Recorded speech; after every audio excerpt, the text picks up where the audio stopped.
السلام عليكم ورحمة الله.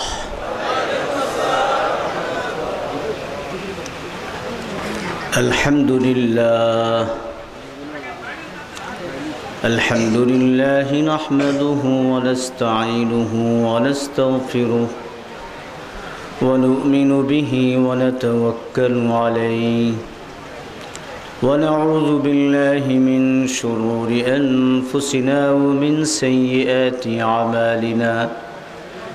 من يهده الله فلا مضل له ومن يضلل فلا هادي له. ونشهد أن لا إله إلا الله وحده لا شريك له. ونشهد أن سيدنا ونبينا وشفيعنا وحبيبنا ومولانا محمدا عبده ورسوله صلى الله تعالى عليه وعلى آله وأصحابه وبارك وسلم تسليما كثيرا كثيرا. أما بعد فأعوذ بالله من الشيطان الرجيم. بسم الله الرحمن الرحيم. فاستقم كما أمرت ولا تتبع أهواءهم.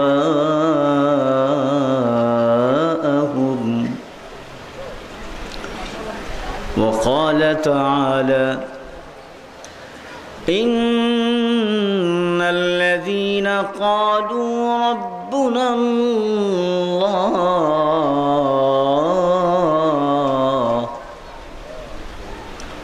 ثم استقاموا تتنزل عليهم الملائكة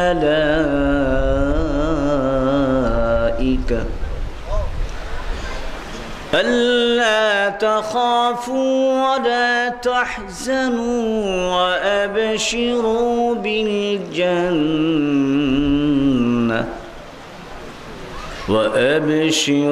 بالجنة التي كنتم توعدون.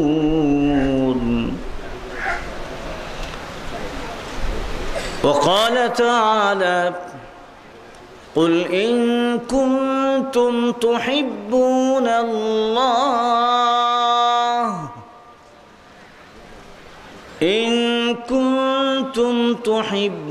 الله فاتبعوني يحببكم الله ويغفر لكم ذنوبكم والله غفور رحيم. وقال رسول الله صلى الله تعالى عليه وسلم: من أحب سنتي عند فساد أمتي فله أجر 100 شهيد. صدق الله مولانا العظيم وصدق رسوله النبي الكريم ونحن على ذلك من الشاهدين والشاكرين والحمد لله رب العالمين. محبت الشتى درود شريف پڑھی. اللهم صل على سيدنا ونبينا وشفيعنا وحبيبنا ومولانا محمد صلى الله عليه وعلى آله وأصحابه وبارك وسلم. اللهم صل على سيدنا ونبينا وشفيعنا وحبيبنا ومولانا محمد صلى الله عليه وعلى آله وأصحابه وبارك وسلم. اللهم صل على سيدنا ونبينا وشفيعنا وحبيبنا ومولانا محمد सल्लल्लाहु अलैहि वअला आलिहि व আসহাবিহি ওয়া বারাকা ওয়া সাল্লাম।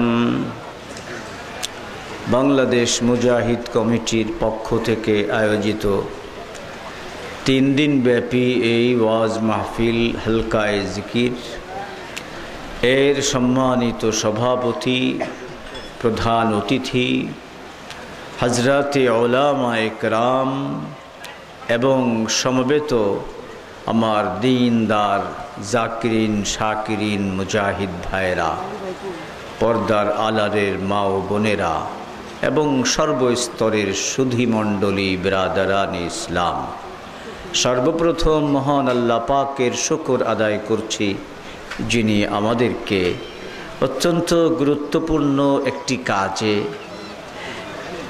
যেখানে কোরআন এবং হাদিসের আলোচনা হবে, যে আলোচনা শুনে আমল করলে মানুষ হতে পারে, মানুষ জাহান্নাম থেকে মুক্তি লাভ করে জান্নাতের উপযুক্ত হতে পারে, এমন এক মাহফিলে আমাদেরকে আসার এবং বসার তৌফিক দান করেছেন। এজন্য আমরা আল্লাহ পাকের শুকর আদায় করছি, আলহামদুলিল্লাহ।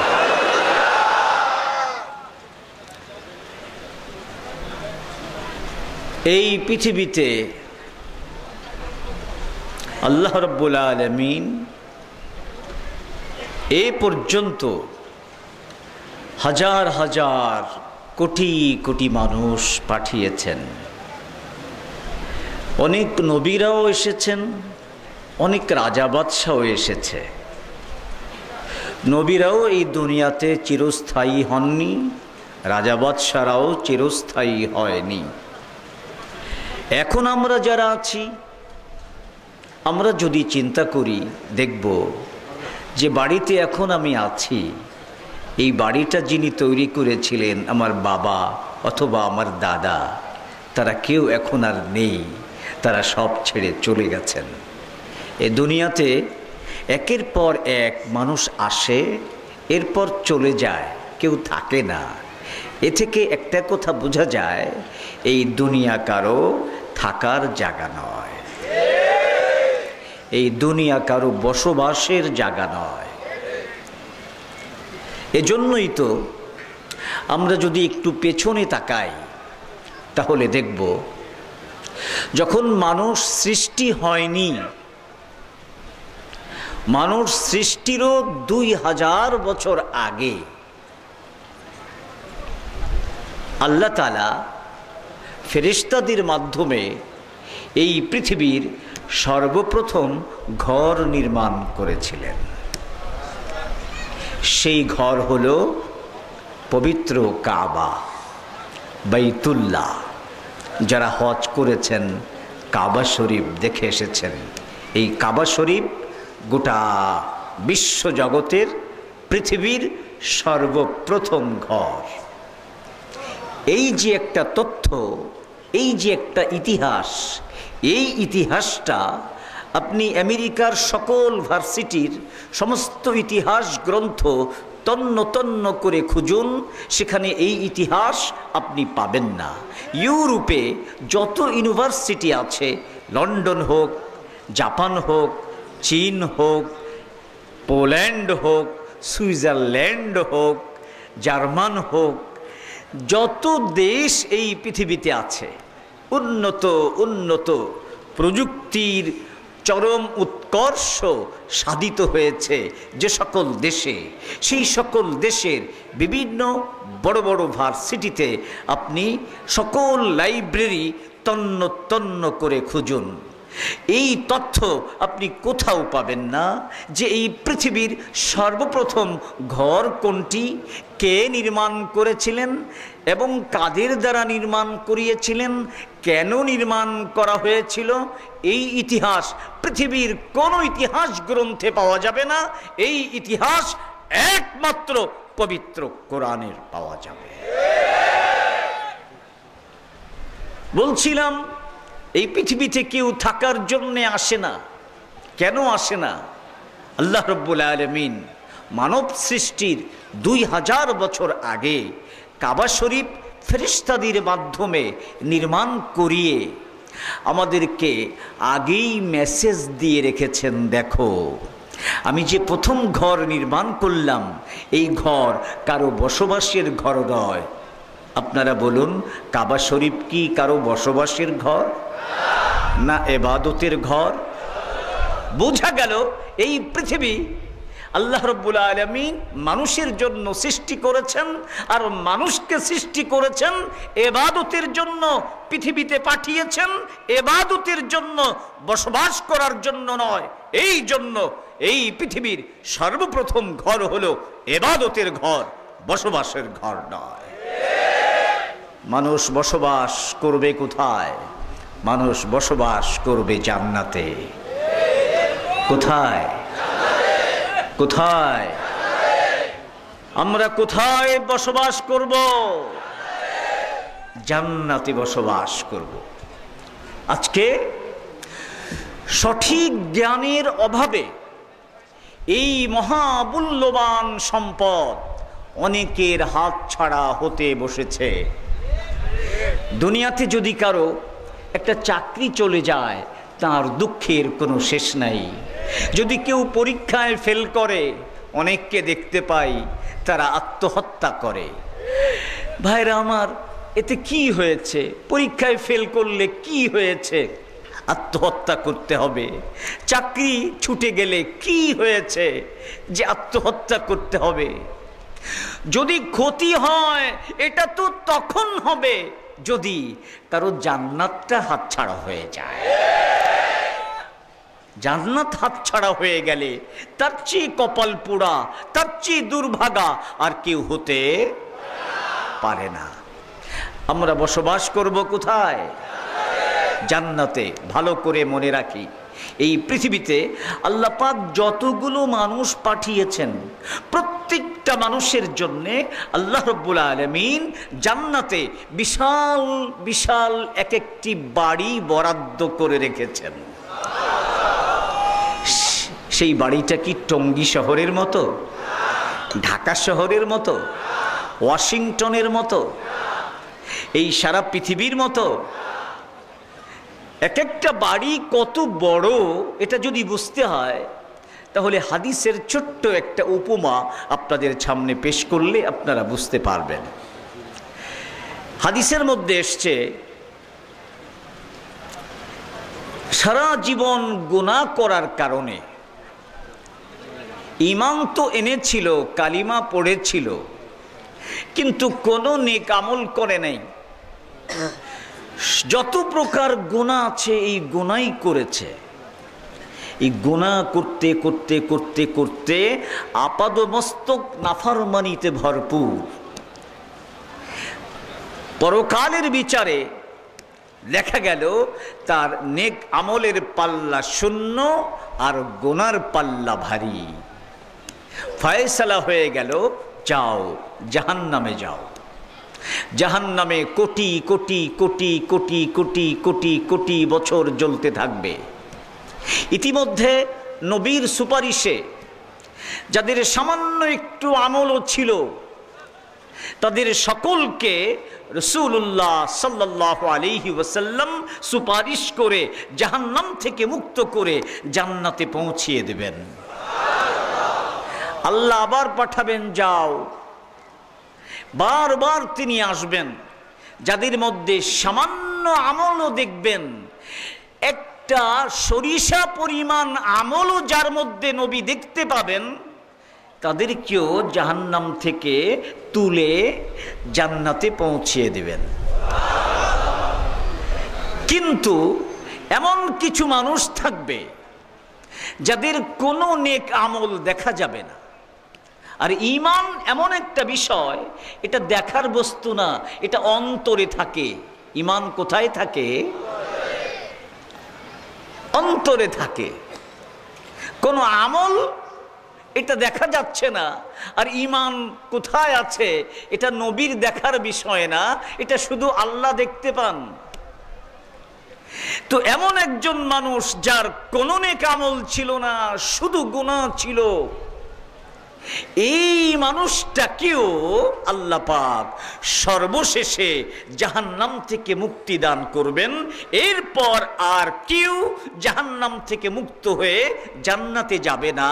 কোটি কোটি বছর শাস্তি ভোগ করার পর জাহান্নাম থেকে মুক্তি পাওয়া সর্বশেষ এই ব্যক্তি। তার এই মুক্তির ঘটনা রাসূলুল্লাহ সাল্লাল্লাহু আলাইহি ওয়াসাল্লাম হাদিসে উল্লেখ করেছেন। আল্লাহ পাক তার অন্তরের ভিতরে আকাঙ্ক্ষা সৃষ্টি করে দেবে। সেই লোকটা আল্লাহকে দোয়া করে বলবে, ডেকে বলবে, হে আল্লাহ, তোমার কাছে আমার সামান্য একটু প্রার্থনা। লক্ষ লক্ষ বছর জাহান্নামে জ্বলতে জ্বলতে কয়লা হয়ে গেছি, জাহান্নাম থেকে মুক্তির মতো কোনো আমল তো আমি করি নাই। তুমি তো অনেক রহমান, আমার একটা প্রার্থনা যদি তুমি শুনতে, আমাকে ওই জাহান্নামের দরজার এই পাশে একটু শুধু রেখে দিতে, বের করে। দূরে আমি কোথাও দিতে বলি না, শুধু গেটের বাইরে যদি আমাকে একটু জায়গা দিতে, আমার মনে চায় হে আল্লাহ তুমি আমার এই আকাঙ্ক্ষাটাকে পূর্ণ করো। এই আকাঙ্ক্ষা তার মনে কে জাগিয়ে দেবেন? যেহেতু আল্লাহ পাক তাকে মুক্তি দিবেন, এই আকাঙ্ক্ষাও তার মনে আল্লাহ পাক জাগ্রত করে দেবেন। আল্লাহ রাব্বুল আলামিন বের করার আগে, তার প্রার্থনা মঞ্জুর করার আগে তাকে জিজ্ঞেস করবেন, হ্যাঁ তোমাকে দিতে পারি গেটের বাইরে, তবে আমার সাথে ওয়াদা করতে হবে, যদি গেটের বাইরে দেই তাহলে তুমি আর কোনো কিছু আমার কাছে চাইবে না। জি আল্লাহ, আমি আর কিছু চাইবো না, শুধু গেটের বাইরে একটু আমার থাকার ব্যবস্থা করে দাও। আল্লাহ রাব্বুল আলামিন এই ওয়াদা নেবার পর জাহান্নামের বাইরে তাকে থাকার ব্যবস্থা করে দেবেন, গেটের বাইরে নিয়ে আসবেন। জাহান্নাম এমন এক ভয়ঙ্কর জায়গা, বহুদূর পর্যন্ত জাহান্নামের যে তীব্র আগুনের তাপ, এটা অনুভূত হবে। গেটের বাইরে আসার পরেও আগের চেয়ে তো কষ্ট কমবে, কিন্তু শান্তি হবে না। এজন্য অনেক দিন অপেক্ষা করবে, মনে মনে চিন্তাও করবে, এই পর্যন্ত আসলাম তো ওয়াদা করে, আর কোনো কিছু চাইব না, কিন্তু ভিতরে যেমন কষ্ট এখানেও তো কষ্ট। যখন আল্লাহ পাক মেহেরবানি করে ভেতর থেকে বাইরে এনেছেন, ওয়াদা যাই করেছি আর একবার প্রার্থনা করে দেখি। প্রার্থনা করে বলবে, হে আল্লাহ, এই গেটের কাছেও তো অনেক গরম, ওই যে দূরে একটা খোলা ময়দান দেখা যায়, যদি দয়া করে আমাকে ওইখানে একটু জায়গা দিতে তাহলে আমি অনেক খুশি হতাম। হে আল্লাহ, তুমি তো রহমান, আমার এই ক্ষুদ্র প্রার্থনা তুমি দয়া করে মঞ্জুর করো। আল্লাহ পাক বলবেন, বান্দারে মনে আছে তুমি না ওয়াদা করেছিলে আর কোনো কিছু চাইবো না, তাহলে এখন আবার চাইছো কেন? তাইলে ওয়াদা করো আর কিছু আমার কাছে চাইতে পারবে না। যদি ওয়াদা করো তাহলে তোমার এটাও মঞ্জুর করব। সে বলবে, জি আল্লাহ, আমি ওয়াদা করলাম, আর কিছু চাইবো না, ওই খোলা ময়দানে আমাকে একটু থাকার ব্যবস্থা করে দাও। আল্লাহ রাব্বুল আলামিন সঙ্গে সঙ্গে ওই খোলা ময়দানে তাকে থাকার ব্যবস্থা করে দেবে। অনেক দিন ধৈর্য ধরে এখানে সে বসবাস করবে, থাকবে, কিন্তু অনেক দূরে সে দেখতে পাবে জান্নাতের মনোরম দৃশ্য। ওটা দেখার পর খোলা ময়দানে আর বেশি দিন মন টেকে না।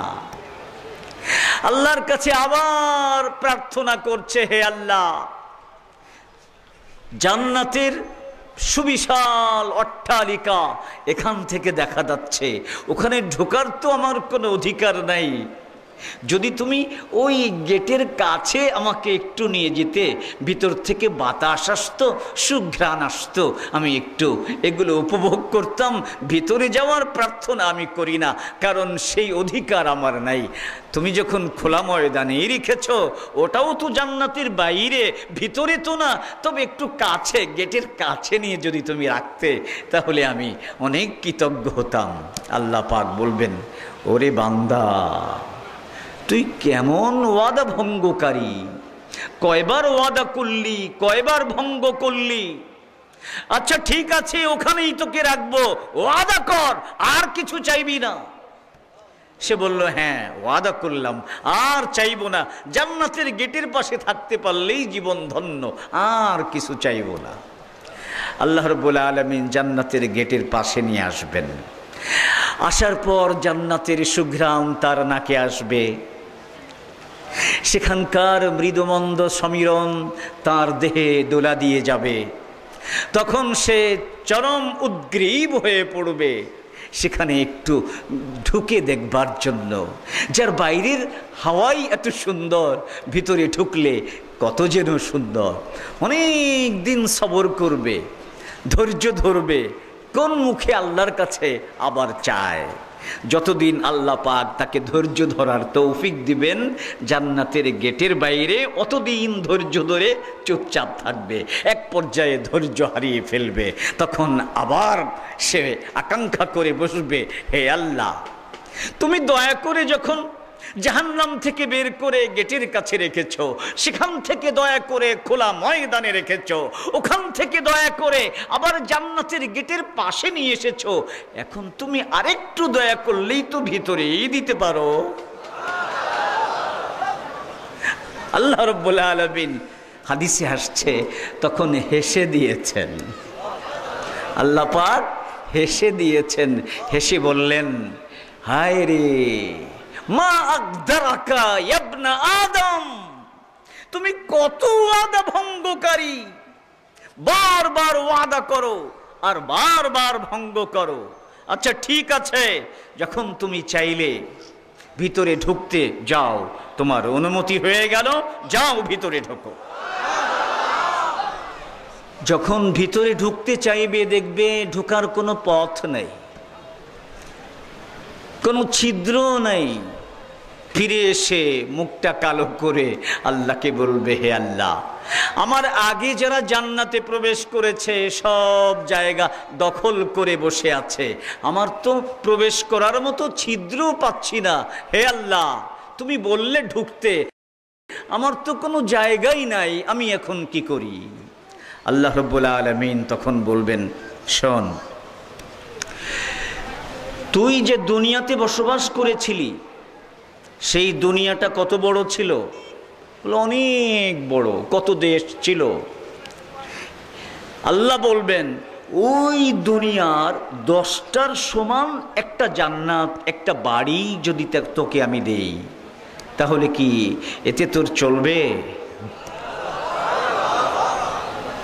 তখন ওই লোকটা আল্লাহকে বলবে, আল্লাহ, তুমি রহমানুর রহিম, রব্বুল আলামিন, সবার স্রষ্টা, আমাদের খালেক মালেক, আর আমি তোমার ক্ষুদ্র একটা বান্দা। এত বড় আল্লাহ হয়ে এমন ক্ষুদ্র বান্দার সাথে তোমার এই ঠাট্টা মস্কারি কি মানায়? কারণ আমি বেহেশতে ঢোকার মতো একটা ছোট্ট পথই খুঁজে পাই না, আর তুমি বলো 10টা পৃথিবীর সমান বিশাল বড় এক জান্নাত আমাকে দিলে আমি খুশি আছে কিনা? এইভাবে ঠাট্টা করার কি প্রয়োজন? হে আল্লাহ, তুমি কেন আমার সাথে ঠাট্টা করো? আল্লাহ পাক আবার হেসে দেবেন, হেসে বলবেন, না রে বান্দা, না, আমি তোর সঙ্গে ঠাট্টা করছি না, আমি 10টা দুনিয়ার সমান বিশাল এক জান্নাত সেদিন থেকে তোর জন্য তৈরি করে রেখেছি, যেদিন সিদ্ধান্ত নিয়েছি যে সমস্ত জাহান্নামীদের পর সর্বশেষে জাহান্নাম থেকে মুক্ত করে তোকেও জান্নাত দেব, সেদিন থেকে তোর জন্যেও 10 দুনিয়ার সমান বিশাল এক জান্নাত সৃষ্টি করে রেখেছি,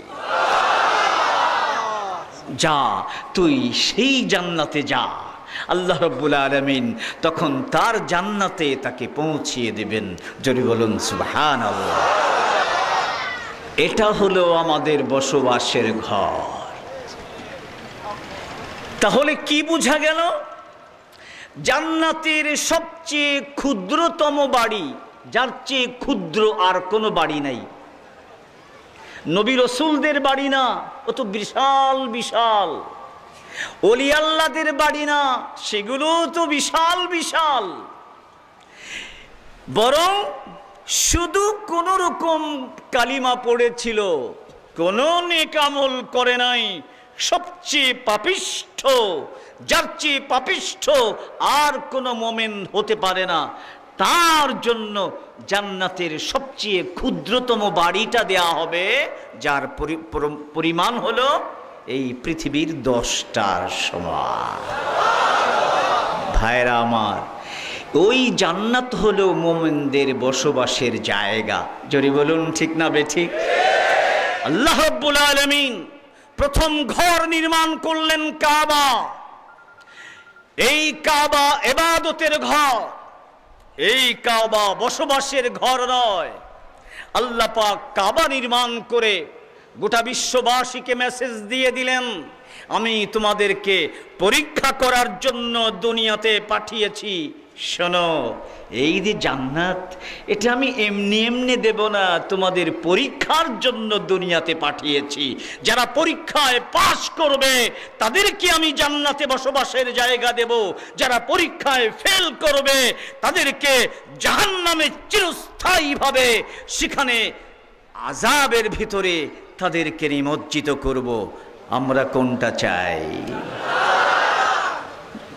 দুনিয়াতে যদি একটা প্লট কেউ পেয়ে যায় তাহলে কত খুশি, অথচ যেদিন প্লট পেয়েছে পরের দিনই মৃত্যু হয়ে যেতে পারে। আমাদের ছাত্র জামানায় লালবাগে যখন লেখাপড়া করতাম, সেখানে বিশাল 5 তলা এক বাড়ি, ভিতরে এমন কারুকার্য করে সুন্দরভাবে সাজানো হয়েছে, সবাই বলাবলি করা শুরু করলো যে মনে হয় লোকটা দুনিয়াতেই বেহেশত তৈরি করেছে। যেদিন উদ্বোধন হবে, লালবাগ মাদ্রাসার উস্তাদদেরকে, আশেপাশের ইমামদেরকে তিনি দাওয়াত দিলেন। সন্ধ্যার সময় তেলাওয়াত হবে, দোয়া হবে, উদ্বোধন হবে। ওই দিন দুপুর বেলায় তার ইন্তেকাল হয়ে গেল। এত সুন্দর বাড়ি নির্মাণ করলেন, থাকার সুযোগ হলো? তাহলে এখানে যদি আমি প্লট একটা না 100টাও পেয়ে যাই, যেই মানুষটার ভিতরে বুদ্ধি আছে, দুনিয়ার কোনো কিছু পেয়ে সে খুশি হতে পারে না। একজন মোমেন মুসলমান খুশি হবে তখন জান্নাতের বাড়ি তার রিজার্ভ হবে যখন।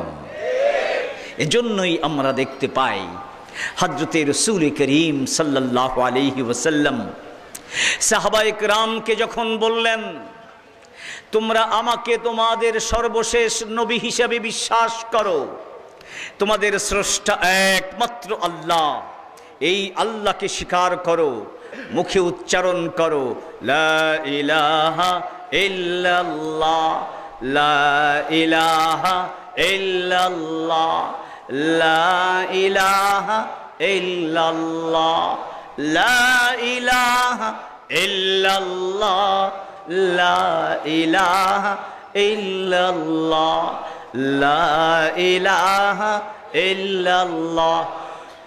ভালো করে মনে রাখতে হবে, একটা মানুষের মুখে যেদিন এই কালিমা উচ্চারিত হয়, সেই দিন তার মনুষ্যত্ব হিসেবে প্রথম জীবন শুরু হয়। মানুষের প্রথম জীবনের সূচনা মানুষ হিসেবে তখন শুরু হয় যখন তার মুখে প্রথম উচ্চারিত হয় লা ইলাহা ইল্লাল্লাহ, লা ইলাহা। যদি এটা মুখে না আসে, আর এটাকে সে বিশ্বাস না করে, অথচ হয়তো সে আমেরিকার প্রেসিডেন্ট অথবা লন্ডনের রানী অথবা জাতিসংঘের সেক্রেটারি অথবা কোনো এক সেনাবাহিনীর সেনাপতি অথবা কোনো এক সুপ্রিম কোর্টের প্রধান বিচারপতি অথবা কোনো এক রাষ্ট্রের প্রধানমন্ত্রী অথবা রাষ্ট্রীয় গুরুত্বপূর্ণ যে সকল পদ রয়েছে, এসপি, ডিসি, সচিব, এই জাতীয় বিভিন্ন পদ লাভ করেছে, কিন্তু মুখে কালিমা উচ্চারণ করার সৌভাগ্য হয়নি। ভালো করে মনে রাখতে হবে, মনে প্রাণে বিশ্বাস করতে হবে, একজন মানুষ যদি কালিমায় বিশ্বাস না করে, এক আল্লাহকে আল্লাহ বলে স্বীকার না করে, সে প্রেসিডেন্ট হতে পারে, প্রধানমন্ত্রী হতে পারে, বিচারপতি হতে পারে, সেনাপতি হতে পারে, মানুষ হতে পারে না।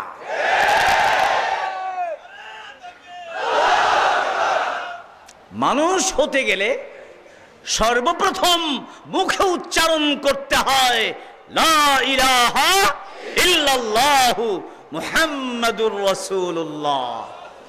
আর যে মানুষ হয় না, তাকে দিয়ে এই পৃথিবী কখনো টিকতে পারে না।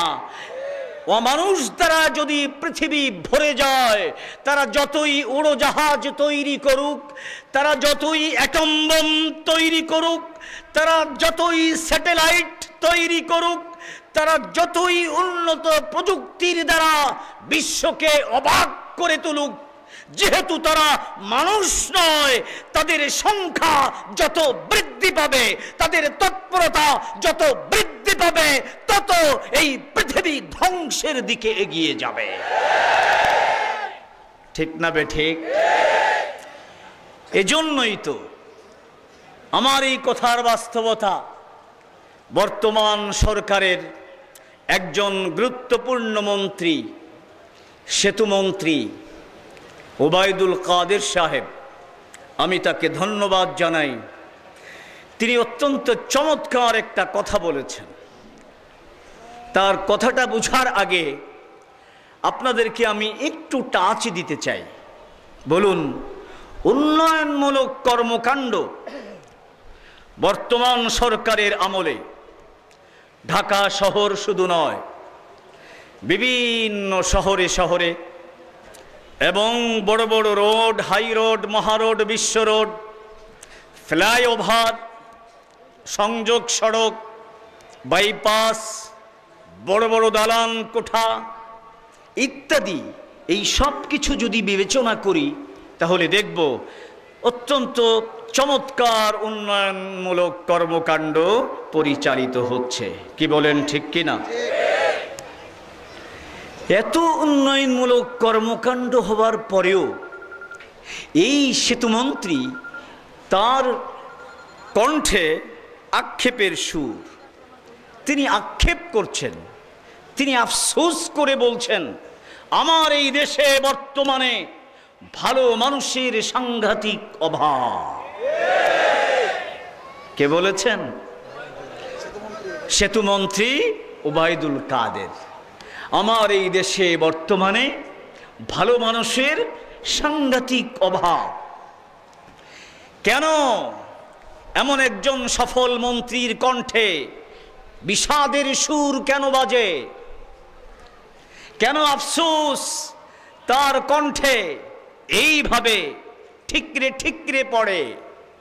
এর কারণ অনুসন্ধান করে বের করতে পারলে, আর সেই কারণ চিহ্নিত হবার পর আমাদের সেতুমন্ত্রী যদি এই সমস্যার সমাধানে যেই ব্যবস্থাপত্র আমরা খুঁজে পাব, ওই ব্যবস্থাপত্র যদি এই বাংলাদেশে প্রয়োগ করার জন্য তৈরি হয়ে যান, তাহলে আমি চ্যালেঞ্জ করে বলতে পারি, মাত্র 1 বছরের মধ্যে তার এই দুঃখ আর বিষাদ আনন্দে পরিণত হবে, ভালো মানুষের অভাব চিরতরে দূর হবে। জোরে বলুন, ঠিক না বেটি? এটি কথার ব্যাখ্যা যদি দিতে যাই অনেক সময় লাগবে, তারপরেও সংক্ষেপে আপনাদেরকে একটু ব্যাখ্যা দিই।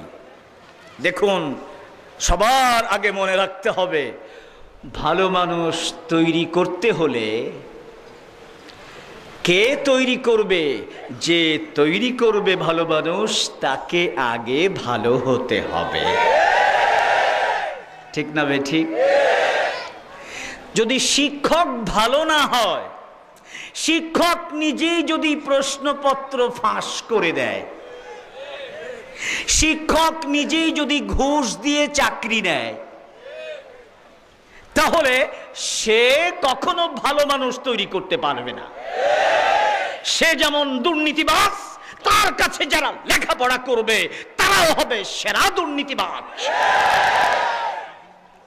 তাহলে সমাজে ভালো মানুষ তৈরি করতে হলে ভালো শিক্ষকের প্রয়োজন। এখন আমরা দেখি ভালো শিক্ষক কোথায় পাওয়া যায়। চলুন একটু পিছনের দিকে যাই। আপনাদের কথা বুঝতে কষ্ট হচ্ছে না তো? একটু পিছনের দিকে যাই, চলুন। ভালো করে মনে রাখবেন, এই গোটা মানব জাতির প্রথম শিক্ষক হলেন স্বয়ং আল্লাহ রব্বুল আলামিন। গোটা মানব জাতির প্রথম শিক্ষককে আল্লাহ রব্বুল আলামিন। আল্লাহ পাক পবিত্র কোরআনে বলেছেন, আর রহমান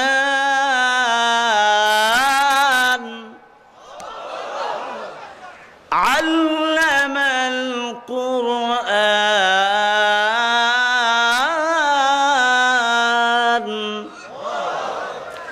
খালাকাল ইনসানা আল্লামাহুল বায়ান।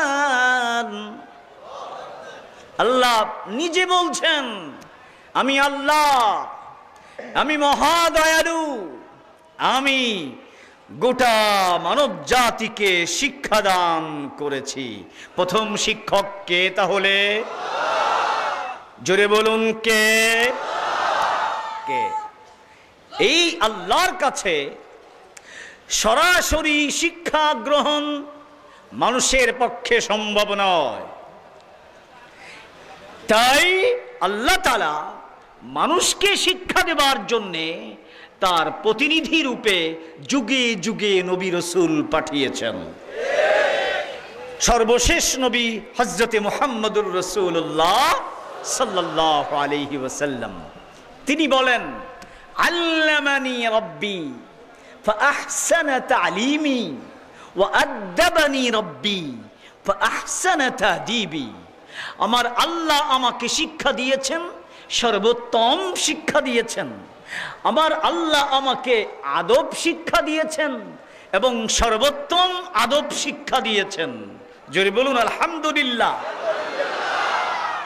আল্লাহর শিক্ষায় শিক্ষিত হয়ে নবী এমন শিক্ষিত হয়েছেন, এমন উত্তম চরিত্রের অধিকারী হয়েছেন, গোটা মানব ইতিহাসের মধ্যে যত মানুষ এই পৃথিবীতে এসেছে, সমস্ত মানুষের সম্মিলিতভাবে যতটুকু জ্ঞান ছিল, তার চেয়ে বেশি জ্ঞান আল্লাহ পাক বিশ্বনবী হযরতে মুহাম্মদুর রাসূলুল্লাহ সাল্লাল্লাহু আলাইহি ওয়াসাল্লামকে দান করেছেন। এবং সমস্ত মানুষ এই পৃথিবীতে যারা চরিত্রবান এসেছে, নবী রাসূল সহ ওলি আউলিয়া গাউস কুতুব, এই সকলের চরিত্রকে এক পাশে রাখুন, আর নবী মুহাম্মদুর রাসূলুল্লাহ সাল্লাল্লাহু আলাইহি ওয়াসাল্লামের মহান চরিত্রকে এক পাশে রাখুন। নবীর মহান চরিত্র সকলের চরিত্রের তুলনায় অনেক উঁচু বলে প্রমাণিত হবে। ভাইরা আমার, তাহলে হযরতে মুহাম্মদুর রাসূলুল্লাহ সাল্লাল্লাহু আলাইহি ওয়াসাল্লাম এত বড় জ্ঞানী এবং এত বড় চরিত্রের অধিকারী কিভাবে হলেন, এটার যদি একটু খোঁজ আমরা নিতে পারি, আর সেই পদ্ধতি যদি আমরা নিজেরা আমাদের সমাজে, আমাদের শিক্ষা প্রতিষ্ঠানে, আমাদের স্কুলে, আমাদের কলেজে, আমাদের ইউনিভার্সিটিতে অ্যাপ্লাই করতে পারি, খোদার কসম বাংলাদেশের স্কুল থেকেও, বাংলাদেশের কলেজ থেকেও, বাংলাদেশের ভার্সিটি থেকেও সাহাবায়ে কেরামের মতো চরিত্রবান ছাত্র তৈরি হতে পারে। জোরে বলুন ঠিক কিনা? আর যদি যেই সিস্টেমে নবী তার নিজের চরিত্র গড়েছিলেন এবং একই সিস্টেম প্রয়োগ করে সাহাবায়ে কেরামের চরিত্র গড়েছিলেন, ওই সিস্টেম বর্জন করে বর্তমান পৃথিবীর সবচেয়ে পশুর রাজত্ব চলছে আমেরিকায়, চলছে ইউরোপে। বাংলাদেশের স্কুল, বাংলাদেশের কলেজ, বাংলাদেশের ভার্সিটি এর শিক্ষা কারিকুলাম যদি ওই অসভ্য আমেরিকার থেকে, অসভ্য ইউরোপ থেকে আমদানি করা হয়, তাহলে মাননীয় সেতুমন্ত্রী ভালো মানুষ বাটি চালান দিয়েও বাংলাদেশে খুঁজে পাওয়া যাবে না।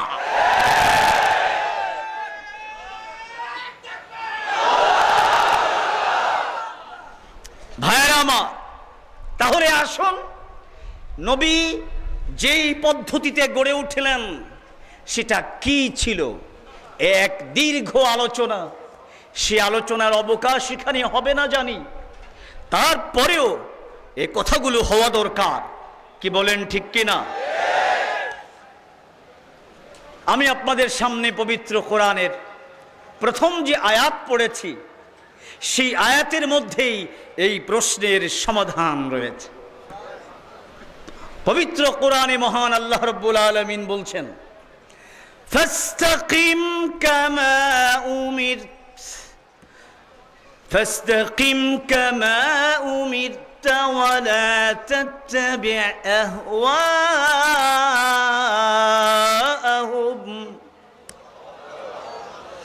وقل آمنت بما أنزل الله من كتاب। এই আয়াতে আল্লাহ পাক বলছেন, হ্যাঁ নবী, আমি আপনাকে যা কিছু আদেশ করেছি,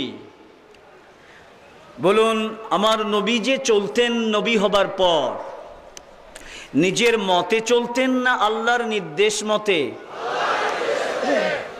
ভালো করে মনে রাখবেন, নবী এত বড় জ্ঞানী, এত বড় চরিত্রবান, যার চরিত্রের সার্টিফিকেট স্বয়ং আল্লাহ পাক দিয়েছেন।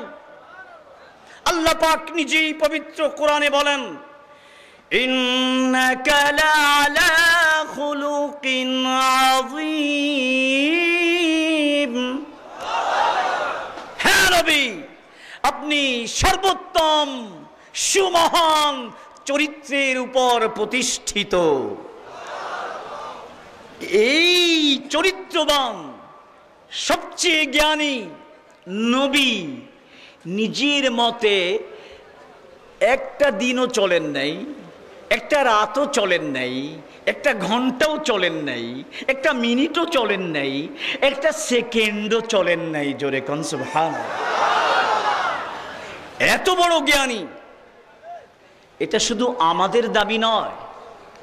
এই বর্তমান বৈজ্ঞানিক এবং প্রযুক্তির উন্নতির এই উৎকর্ষতার যুগে ইউরোপ আমেরিকার পণ্ডিত, বড় বড় ইউনিভার্সিটির পণ্ডিতরা মিলে এক গবেষণা চালিয়েছিল, এই পৃথিবীর সবচেয়ে শ্রেষ্ঠ মানুষটিকে।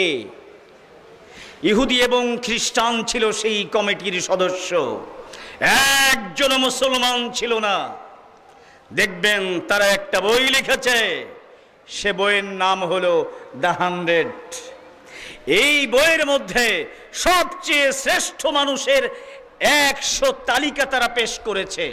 এই 100 তালিকার মধ্যে সবার আগে সর্বপ্রথম যে নাম ইহুদি খ্রিস্টানরা বাছাই করেছে, তিনি আর কেউ নন, তিনি দোজাহানের নবী, বিশ্ব নবী, আপনার আমার নবী হযরত মুহাম্মদুর রাসূলুল্লাহ সাল্লাল্লাহু আলাইহি। তাহলে তিনি সর্বোন্নত সর্বোচ্চ জ্ঞানের অধিকারী, সর্বোচ্চ চরিত্রের অধিকারী, এর পরেও তিনি একটা দিন, একটা রাত, একটা ঘন্টা, একটা মিনিট, একটা সেকেন্ড নিজের মতে চলেননি, আল্লাহর নির্দেশ মতে চলেছেন।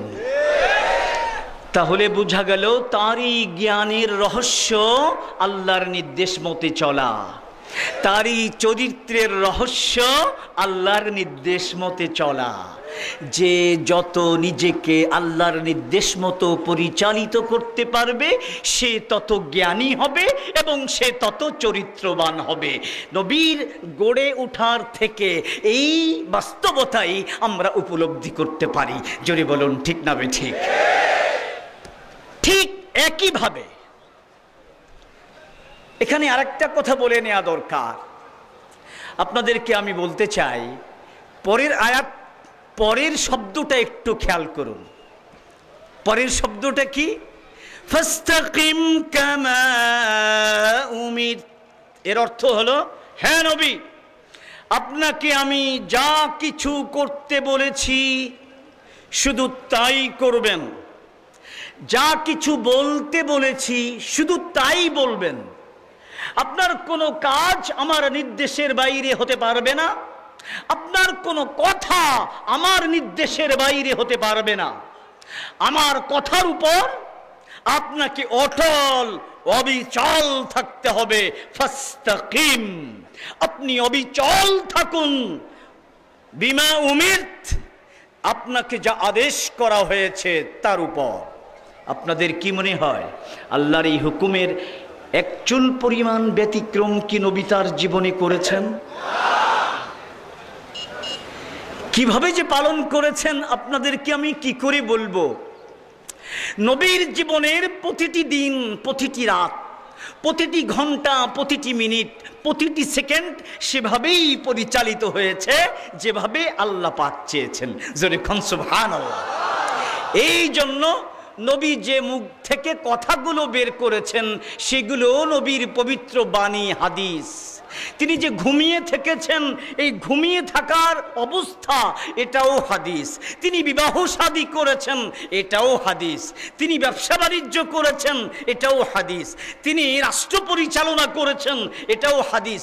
নবী জীবনের সবকিছু, তার উঠা বসা, চলাফেরা, হাসি কান্না, ঘুম তন্দ্রা, জাগরণ, শয়ন স্বপন, সব কিছু ওইভাবে হয়েছে যেইভাবে আল্লাহ পাক চেয়েছেন। জোরে কোন সুবহানাল্লাহ।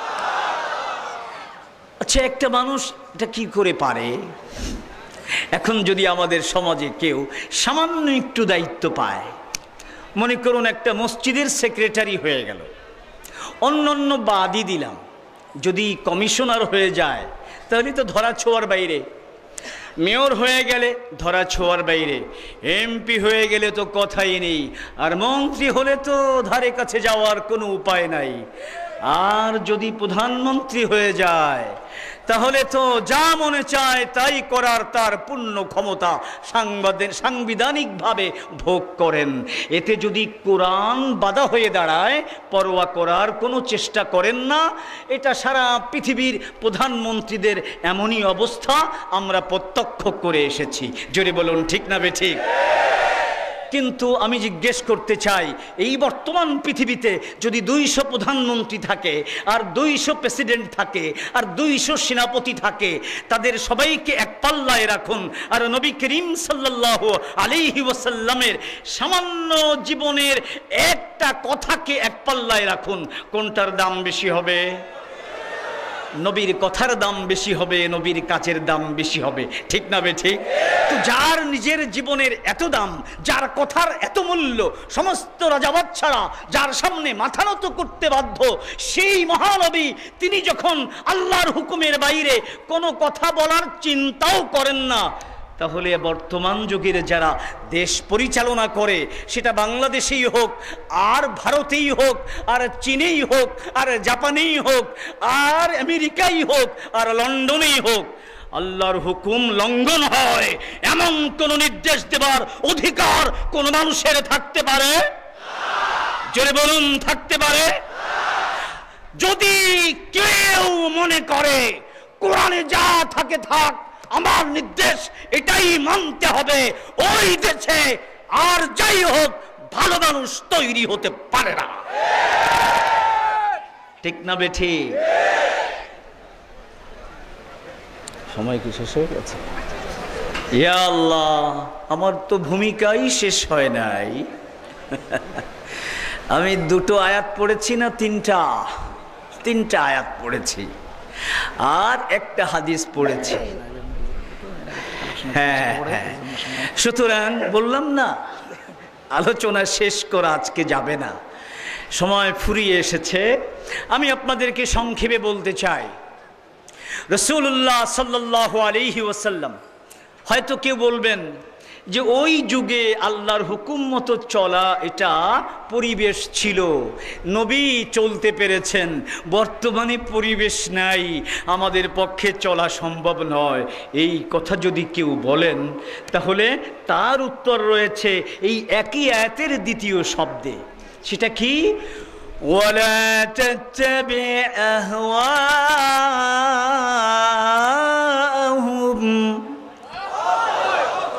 ওয়ালা তাত্তাবি আহওয়াহুম,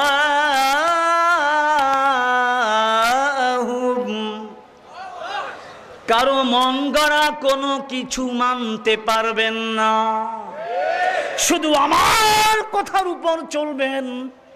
কারো মন গড়া কোনো কিছু আপনি মানতে পারবেন না। আসুন এই অংশের ব্যাখ্যা যদি করি তাহলে সংক্ষেপে বলা যায়, ওই সমাজে মন গড়া কার কি ছিল? তিনটা ধর্ম ছিল, প্রধানত কাছাকাছি, অন্য জায়গায় তো আরো ছিল, কাছাকাছি তিনটা ছিল। একটা হলো খ্রিস্টান ধর্ম, আর একটা হলো ইহুদি ধর্ম, আর বাড়ির উপরে ছিল মূর্তি পূজারীদের ধর্ম। নবীর বংশের লোকেরা কি করত? মূর্তির পূজা করত, মূর্তির পূজা।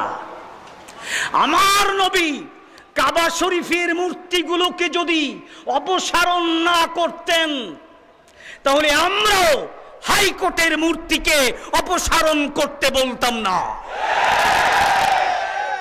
যেহেতু আমার নবী রক্তের বিনিময়ে কাবা শরীফকে মূর্তি মুক্ত করেছেন, এর জন্য দান দান শহীদ করেছেন, সাহাবায়ে কেরাম জীবন দিয়েছেন।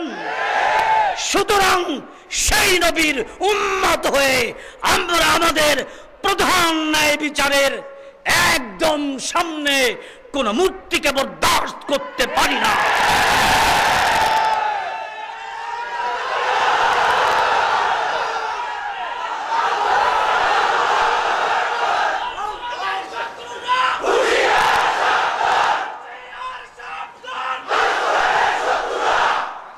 আল্লাহর প্রতি আনুগত্য প্রদর্শন করেছিলেন নবী, তাই তিনি ছিলেন পৃথিবীর সর্বশ্রেষ্ঠ মানুষ। তার হাতে গড়া সাহাবায়ে কেরাম তারাও আল্লাহ এবং আল্লাহর রাসূলের আনুগত্য প্রদর্শন করেছিলেন। সমস্ত উম্মতের মধ্যে সাহাবায়ে কেরাম সর্বশ্রেষ্ঠ মানুষ। তারা নবীর প্রত্যেকটি কথা, প্রত্যেকটি কাজকে অক্ষরে অক্ষরে বিশ্বাস করতেন এবং পালন করতেন। এই জন্য আমরা দেখতে পাই নবীর প্রতি ভক্তি প্রদর্শন করতে গিয়ে বহু সাহাবা তাদের নিজেদের বাড়ির এতদিনকার পূজ্য মূর্তিগুলোকে ভেঙ্গে চুরমার করে দিয়েছে। তাই সাহাবায়ে কেরাম বিশ্বের ইতিহাসে সর্বশ্রেষ্ঠ মানব সম্প্রদায়। জোরে বলুন ঠিক না বেটি? মাননীয় সেতুমন্ত্রী, আপনি যদি চান বাংলাদেশের বর্তমান প্রজন্ম সাহাবায়ে কেরামের মতো চরিত্রবান হোক, ভালো মানুষ হোক, সাহাবায়ে কেরাম জেনাবা বিচার করতেন না, কারো এক পয়সা মেরে খেতেন না, আত্মসাৎ করতেন না, মিথ্যা বলতেন না, ধোঁকাবাজি করতেন না, কোরআন তেলাওয়াত করতেন, নামাজ পড়তেন, তাহাজ্জুদ পড়তেন, জিকির করতেন। এই কাজগুলো বাংলার যুবকদের মধ্যে চর্চা করার ব্যবস্থা করুন। সাহাবায়ে কেরাম মূর্তির পূজা করতেন না, মূর্তিকে সম্মান প্রদর্শন করতেন না। অতএব মূর্তিকে অপসারণ করুন, আল্লাহর প্রতি আনুগত্য, নবীর প্রতি আনুগত্য, এই পরিবেশ প্রত্যেকটা প্রতিষ্ঠানে এক্ষুনি তৈরি করুন। খোদার কসম, এই যুবকরাই উন্নত চরিত্রের যুবকে পরিণত হবে। তার প্রমাণ এই যেখানে আজকে মুজাহিদ কমিটির মাহফিল, দেখবেন অনেক ডাকাত, অনেক সন্ত্রাসী, খুনের আসামি পীরের হাতে হাত দিয়েছে এবং ওয়াদা করেছে নবীর মতো জীবন পরিচালনা করবে। মাত্র 40 দিনের ব্যবধানে এই চরিত্রহীন মানুষটা চরিত্রবান মানুষে পরিণত হয়েছে। তাহলে এই একজন পীরের সোহবতে, হক্কানি আলেমের সোহবতে, মাদ্রাসায় কিছুদিন লেখাপড়া করার কারণে একজন চরম সন্ত্রাসী যদি উন্নত চরিত্রের অধিকারী হতে পারে, তাহলে আমাদের স্কুল কলেজ ইউনিভার্সিটির ছাত্ররা কেন উন্নত চরিত্রের অধিকারী হতে পারবে না? যদি তারা না হয়ে থাকে, তাহলে তাদের পরিচালনার দায়িত্ব যারা পালন করে তারা দায়ী। আমি আহ্বান করব, আসুন আমরা ফিরে আসি ওই পথে, যে পথ নবীর, যে পথ সাহাবায়ে কেরামের। আমার কথা আজকে তো শেষ করা যাবে না, সময় অনেক আগেই শেষ হয়ে গেছে। আপনারা কি আমার কথায় বেজার হয়েছেন? ভালো করে মনে রাখবেন, সাহাবায়ে কেরাম জীবন দিতে প্রস্তুত ছিলেন, আল্লাহর হুকুমের অবমাননা এটা মেনে নিতে প্রস্তুত ছিলেন না। ঠিক না বেঠিক? আপনারা এই চরিত্রের হন। আমার স্কুল কলেজ ইউনিভার্সিটির ছাত্ররা, তোমরা ওই চরিত্রের হও। এই বাংলাদেশ হবে পৃথিবীর মধ্যে একটা মডেল রাষ্ট্র ইনশাআল্লাহ। সেই দিন বেশি দূরে নয়। নাসরুম মিনাল্লাহি ওয়া ফাতহুন করিব ওয়া বাশশিরিল মুমিনিন ওয়া আখিরু দাওয়ানা আনিল হামদুলিল্লাহি রাব্বিল আলামিন।